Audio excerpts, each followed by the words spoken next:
Mic check, mic check, mic check.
Now, Matt Randazzo with sports.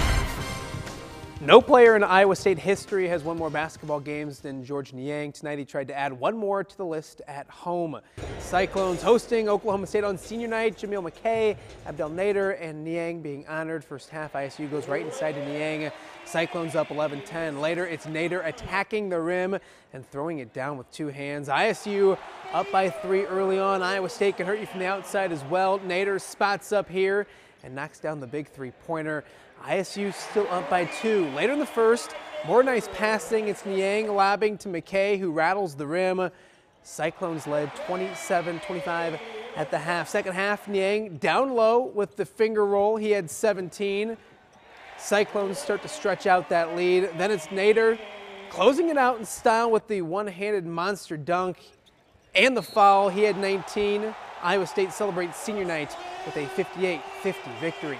Meanwhile, in Iowa City, the Hawkeyes continue to head in the wrong direction. The Hawkeyes drop 8 spots from 8th to 16th in this week's AP Top 25.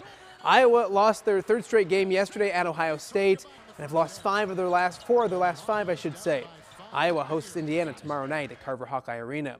The Augustana Vikings received some very good news this morning. If Augie keeps things rolling this postseason, their next road game would be in Salem, Virginia, and at the Final Four.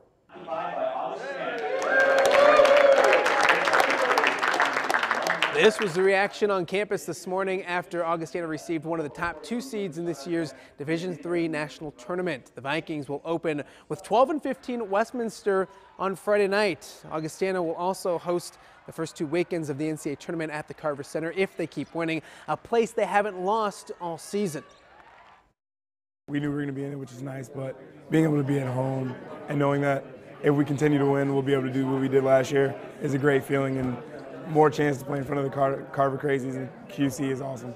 We was excited to see who would be, excited to see if we'd be at home, and it's great to be at home again and just have the opportunity to play at the Carver Center. I just think it's great for our community, and our fans are always here for us. So these guys have stayed hungry every day. They've come to work every day. You know, we've got a great group of veterans. We pulled up our freshmen and younger guys. So we've stayed together and pulled out some close games, so I think we're definitely prepared for the bracket. It's exciting, you know, winning the conference tournament. We knew we were going to get the automatic bid, but you're still almost holding your breath till you see your name up there. And then to see the name come up on that top line is really a big deal because that means you're going to play at home. So really an exciting, fun event for us today.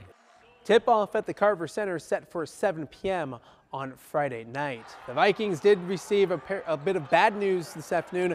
Brandon Motzel underwent surgery to repair a broken hand this morning. It's the exact same hand the senior broke last season, exactly 365 days after he broke last time.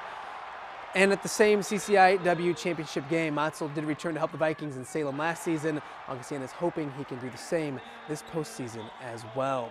The Burlington Notre Dame girls invading Wells Fargo Arena this morning, back at the state quarterfinals for the 4th straight season. The Nikes battling Key in 1A quarterfinal action this morning. First half, rough start for Notre Dame. Michaela Walser with the 3-pointer for Key.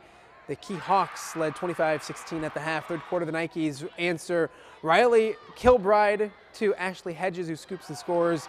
Notre Dame back within 2. Next trip, it's Gabrielle Coker with the steal. She kicks it to Kilbride for 3. A 10-1 run ties things up at 26. Later in the third, it's Coker again, this time doing the honors herself as she scores inside. We're tied at 30. More from the Nikes. It's Kilbride again in transition with 2 of her game-high 25. Notre Dame grabs a 32-30 lead, and they never give it back. Notre Dame pulls away in the fourth to win it 56-44.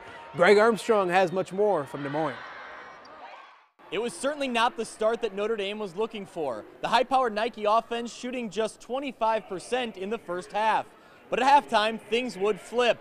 Notre Dame relying on experience to calm the nerves and going 5 for 8 from three-point range, leading the Nikes back to the state semifinals.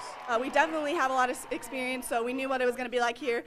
For some reason, we didn't start out and play like it, but as the game went along, I think our experience came through. We broke out. I just talked to the first 5 that were starting the second half, and I said, ladies, we got to get back to what we do. I said, you can't play scared to lose. I said, you got to take chances. You got to start shooting the perimeter shot. That'll open up the inside. I said, we just got to get back to what we do. We had to come out. We had to play strong defense. We had to rebound. We just needed to all calm down and just play our game. During halftime, I gave myself a little pep talk, and I was like, Riley, you can't go out your senior year playing like this. So I just came out with, a defensive mindset that I was going to get some steals or get a stop on defense, and that created my offense. And from there on out, I hit my shots. The Nikes now advance to the state semifinals, where they meet up with undefeated Turkey Valley Thursday at 10 a.m.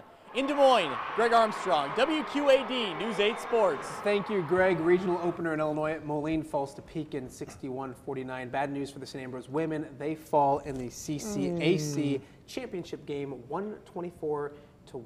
A lot of score. Who says those ladies can't score? Wow, that is a big game. Yeah. What's going on weather-wise? We're going to be watching that snow mainly north of the Quad Cities, especially near Route 30 northward into Highway 20. That's where we're going to be seeing upwards of 2 to 5 inches of snow.